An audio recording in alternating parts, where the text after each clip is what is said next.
안녕하세요. 반갑습니다. 영어 공부법 특강 저는 이보영입니다. 지난 시간에는 우리가 영어의 발음이라고 할 때 늘 R, L 이런 등등의 자음의 발음에만 너무 유념할 것이 아니라 사실은 모음의 그 길이와 또 이로 인한 박자 같은 것을 잘 맞추는 것이 사실은 더 중요할 수도 있다. 특히 의미 전달에 이런 말씀을 드렸었습니다. 근데 가만 생각해 보면요. 미국 사람, 또 호주 사람, 영국 사람, 또 다른 여러 이제 영어권, 나라 사람들을 보게 되면 약간씩 쓰는 단어도 좀 다른 것 같고, 또 어떤 경우는 이 발음도 약간씩 좀 다른 것 같기도 한데, 어쨌든 서로 의사소통을 하고 아무 문제 없이 이야기를 주고받는 걸 우리가 볼 수가 있습니다. 우리는 사실은 북미권 쪽의 발음에 많이 익숙해져 있다 보니까 영국 사람의 발음이라든지 다른 나라 사람들의 영어 발음을 들을 때 언뜻 서로 처음에 잘 안 들어오는 경우가 있긴 있잖아요. 근데 그럴 때 발음이 저러니? 라고 말한 경우가 있는데 사실은 그건 우리가 못 알아들어서 그러는 거지 그들끼리는 아무 문제 없이 소통이 되고 있더라는 겁니다. 자, 그 주요 근거가 어디에 있는가 봤더니 바로 억양과 강세 원칙을 공통적으로 맞추고 있기 때문에 그렇다는 거거든요. 다시 말해서 올릴 때 올리고 내릴 때 내리고 강하게 말할 때 강하게 말하고 좀 약하게 말할 때 약하게 말하고 그러니까 이런 것들이 아무 때나 이렇게 하는 것이 아니라 사실은 어느 나라 사람이든지 영어를 이제 좀 공용어 내지는 모국어로 쓴다라고 하게 될 때 이 부분에는 누구나 다 힘을 주고 이 부분은 누구나 다 힘을 뺀다라고 하는 게 공통적으로 적용이 돼 있길래 이것이 하나의 약속이 돼서 서로 의사소통을 주고받는데 아주 중요한 근거가 되고 있다는 겁니다. 자, 그렇다면 영어를 외국어로 공부하는 우리로서도 그 어떤 원칙이나 패턴을 좀 알아야 하지 않겠어요? 그래야 소통이 되겠죠? 자, 오늘은 억양과 강세에 대해서 알아보겠습니다.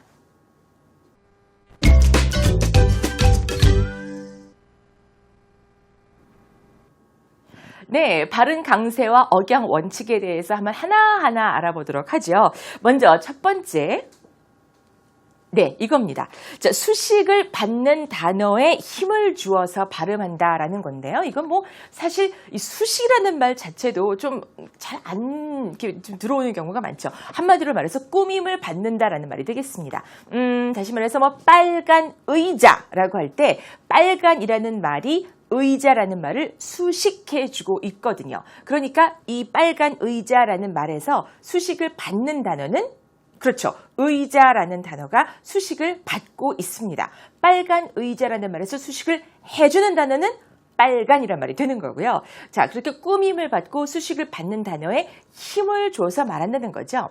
방금 제가 빨간 의자, 빨간 사과 이렇게 말을 했는데 좀 자연스럽죠. 우리말은 그렇게 하지 않나요? 보통 힘이 조금 앞에 들어가는 경향이 있는데 영어는요. 수식을 받는, 다시 말해서 빨간 의자 이렇게 빨간 사과 이런 식으로 수식을 받는 단어에 힘을 주게 된다는 겁니다. 하나하나 지금부터 예를 좀 들어보도록 하겠습니다.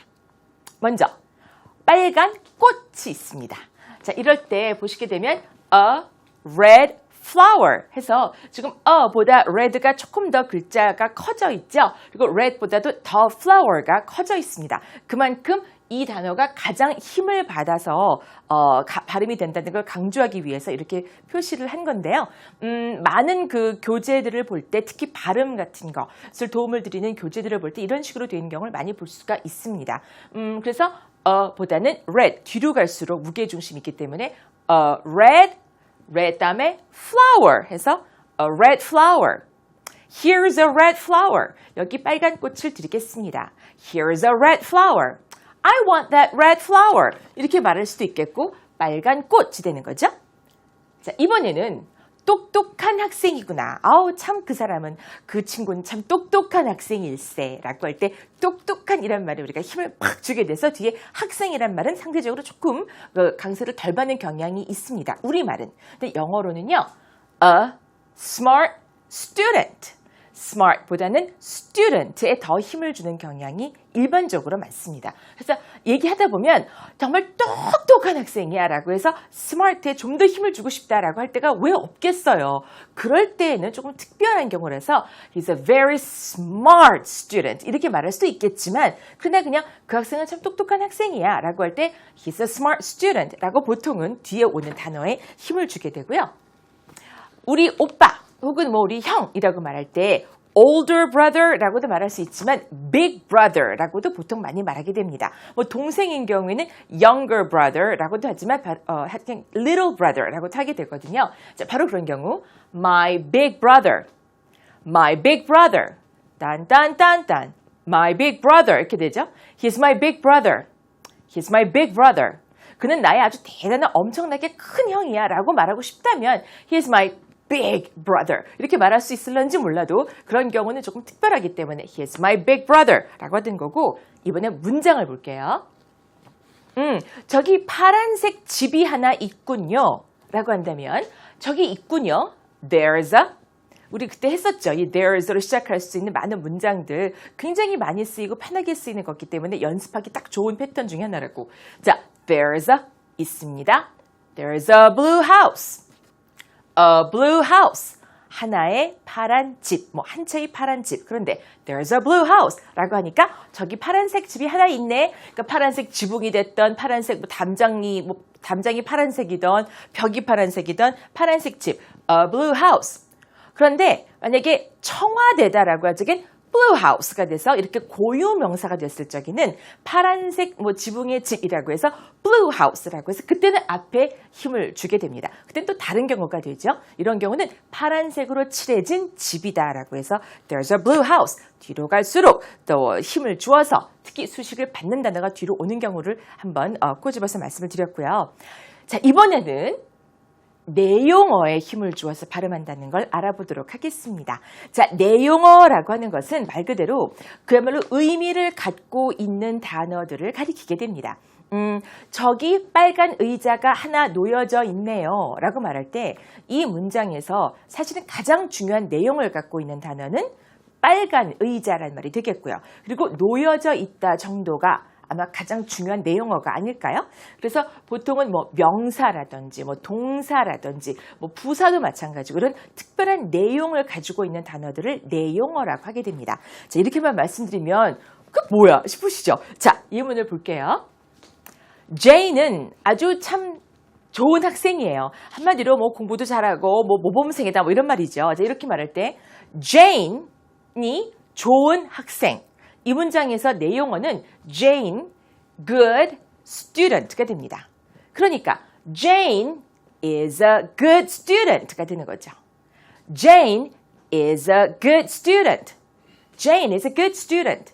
중간에 is a 같은 것은 기능어라고 해서 특별한 의미를 갖고 있는 게 아니라 Jane이나 good student 같은 내용을 가지고 있는 단어들이 문장에서 그냥 막 날아다닐 수는 없잖아요. 저기 묶어놔야지. 묶어놓는 연결고리를 역할을 하는 것 정도에 불과합니다. 자, 그래서 is a 같은 경우는 별로 대접을 못 받아서 발음을 할 때 is a 정도로만 발음이 되고 Jane is a good student라고 하죠. 아까 보신 것처럼 good보다는 student에 힘을 주게 되는 거고요. 그다음에 my father was a police officer 같은 경우는 어떨까요?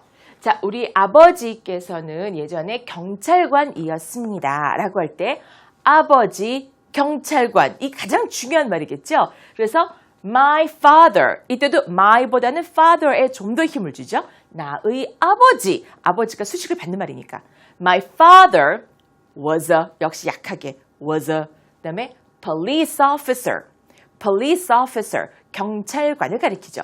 police officer police police라고 해서 뒤에 힘을 주게 됩니다. police officer very good.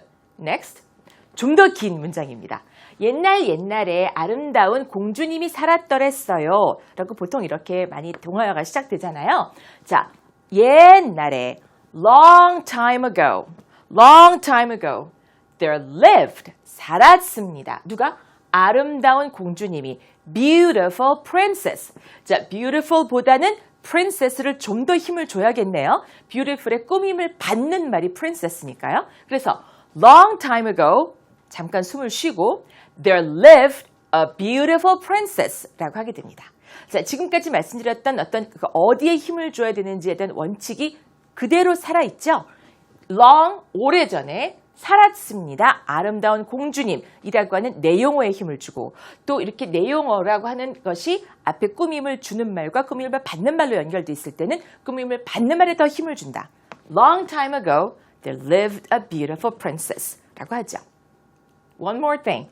자, 내가 어렸을 때 혹은 내가 젊었을 때 나는 부산에서 살았더랬습니다. 라고 한다면 When I was young, 자, 내가 젊었을 때, 내가 어렸을 때 나는 살았더랬어요. 부산에서. 이렇게 말하게 됩니다. 중요한 말이 young, live, 부산 정도가 되는 거죠. 그래서 When I was young, I used to live in 부산 이렇게 말할 수가 있습니다. 때에 따라서는 used to, 그랬었다, 지금은 아닌데 그랬었다 라는 걸 강조하기 위해서 I used to를 강조하는 경우도 있지만 일반적으로는 used to가 live나 부산만큼 크게 강세를 받지는 않아서 When I was young, I used to live in 부산 이렇게 말하게 됩니다. 자, 이번에는요. 말씀드렸던 것처럼 한 번 더 어떻게 수식을 받는지를 보겠습니다. Jane is a good student. 확실히 눈에 띄죠? My father was a police officer. 뒤로 갈수록 힘을 받게 되는 거고 Long time ago, there lived a beautiful princess. 자, 힘을 받는 단어가 가장 크게 발음이 됩니다. When I was young, I used to live in 부산. 이런 식으로 자 이렇게 글자를 크게 해서 그러니까 스스로 발음을 연습하실 적에도요 좀 표시를 한다든지 어떤 뭐 그 밑에 동그라미를 좀 크게 이렇게 그려놓는다든지 해서 내가 의식적으로 잊지 않고 힘을 주어 제때제때 발음할 수 있게끔 하시는 게 중요하겠습니다. 자 이번에는요 기능어는 어떨까요? 자 그렇다면 was a, 뭐 used to 같은 말들 이런 걸 기능어라고 하는데 약하고 빠르게 이어서 발음한다는 것을 알아보도록 하죠. 자, 기능어에는 이런 말들이 속하게 됩니다. 뭐 이 밖에도 여러 가지가 있는데 i라고 하는 이제 부정관사라고 하는 거 있죠. It's a chair. This is an egg라고 해서 하나의, 한 개의라고 이제 그렇게 표시를 보통 우리 이제 해석을 하게 되는데 그럴 때 쓰는 a나 an 혹은 the가 있겠죠. 뭐 the most famous person 뭐 이렇게 말하면 가장 유명한 사람 보통 이렇게 말할 적에 앞에 the가 붙게 되기도 하고 어디에 at the bus stop 이라고 할 때 at 어디로 라고 할 때 to in near by 그다음에 뭐 who 같은 경우도 중간에 연결고리 라고 해서 자 뭐 어떤 사람이 있는데 그 사람은 뭐뭐이다 라고 할 때 I know someone who likes Justin Bieber라고 하게 되면 내가 누군가를 알고 있는데 그 사람이 저스틴 비버를 참 좋아하거든요 라는 식으로 이렇게 연결을 지을 때 사람을 꺼내서 말할 때 그때 중간 연결고리 같은 거 who 약하게 발음된다는 겁니다. 자 지금 예로 몇 가지만 보여드렸는데요. 이것들이 실제 문장에서 어떻게 간단하게 발음되는지를 보겠습니다. I have to go. 나는 가야만 한다라는 거죠. I have to go 라고 발음할 때 사실은 이 문장에서 가장 중요한 의미를 갖는 내용어는 그렇습니다. go가 되죠. 나는 가야만 한다가 되는 거니까요. 이 앞에 나오는 have to라고 하는 건 맞물려서 발음하게 될 때 얼마나 빠르고 약하게 발음이 되는지 have to가 아니라 have to 밖에 발음이 안 됩니다. have to, have to. 이 v가 뒤에 나오는 t 발음 때문에 거기에 이렇게 동화가 돼서 푸 발음이 되는 거거든요. 영향을 받아가지고 그래서 I have to go, I have to go. 난 가야 합니다. I have to go. 자 그런데 여기에서 좀 더 붙어서 어딜 가냐면 일하러 가야 된다. 즉 직장에 가야 된다라는 문장을 만들어 보겠습니다. I have to go to work. I have to go to work. 이라고 할 때 기능어 to가 중간에 하나 붙게 되죠. 갑니다. 일하러 어디로라고 하는 어디로라는 뜻의 이 기능어가 필요하잖아요. 여기 to가 들어가게 된 건데 그럼 발음을 I have to go to work 보통 이렇게 많이 하시거든요. 이렇게 하시게 되면 박자를 놓치게 돼요. 그래서 이거는 I have to go to work. 자, 딴딴딴딴 이렇게 되죠. 그러니까 박자를 맞추려다 보니까 중간에 to는 발음을 할 여력이 없어요. I have to go to work. 심지어 go to work 이렇게 되죠. 조금 더 들어볼까요? 자, 이번에는 I have to go to work now. I have to go to work now. 자, I have to go. I have to go to work. I have to go to work now. 자, 문장이 점점 길어지더라도 전체 박자를 놓치지 않게 되기 위해서 중간중간에 오는 기능어는 약하고 빨리 발음할 수밖에 없게 됩니다. 이번에는 I work at a company. 저는 회사에서 근무합니다. I work at a company. 자, company에서 일을 하는데 이때 I, 그 다음에 at a 같은 경우 역시 약하게 발음이 되고요. 그 다음 I work at a small company. 자, 이번에는 문장이 길어지면서 어떤 단어가 앞에 오게 됐습니다. 중간에 부수 끼었죠, small이. I work at a small company. 작은 회사에서 일합니다. 라고 할 때 이럴 때도 문장이 이렇게 길어졌는데 단어가 들어가는 바람에 at를 원래 약하게 발음하면서 전체 박자를 놓치지 않습니다. I work at a small company in 신촌 near the station. 딴딴딴딴딴딴딴딴딴딴 이렇게 되는데 이때 in, near the 역시 모두 약하고 빠르게 발음이 됩니다.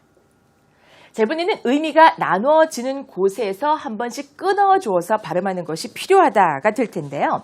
자, 이런 경우 이렇게 말을 쭉 하다가 이제 막 샬라샬라샬라샬라 하는 말이 들리게 되는데 사실 말을 들으면서 잘 알아듣기 위해서는 제일 중요한 거는 배경 지식인 것 같다는 생각이 듭니다. 아, 대충 저 사람이 어떤 상황이기 때문에 어떤 말을 하겠구나라는 예측을 하는 것도 사실은 많이 필요한 부분이고요.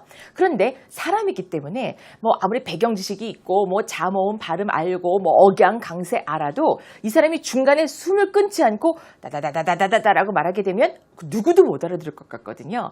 자, 잘 말하는 사람도 생각하면서 말을 해야 되니까 숨을 끊어주게 마련입니다. 중간중간에 어떤 pause를 하는데 아무 때나 하는 것이 아니라 의미가 이렇게 나누어주는 곳에서 끊게 되는 거죠.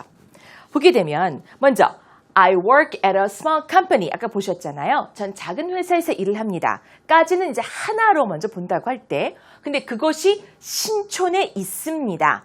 자, 말을 하다 보니까 그걸 위치를 말하고 싶은 거죠. 아, in 신촌. 근데 조금 더 특정 지역 같은 좀 자세하게 말하고 싶은 거죠. 그래서 near the station 이런 말을 점점 생각하면서 더 붙여서 말하게 됩니다. 그러니까 생각하며 붙여 말하다 보니까 말할 때 요쯤에서 한 번쯤 끊어주겠죠. I work at a small company in 신촌 near the station 이런 식으로 말이죠. 오케이. 이번에는 또 다른 문장을 보겠습니다. 난 모르겠는데요. 그가 누군지 I don't know who he is. I don't know who he is. 난 모르겠는데요. 그 남자가 누군지.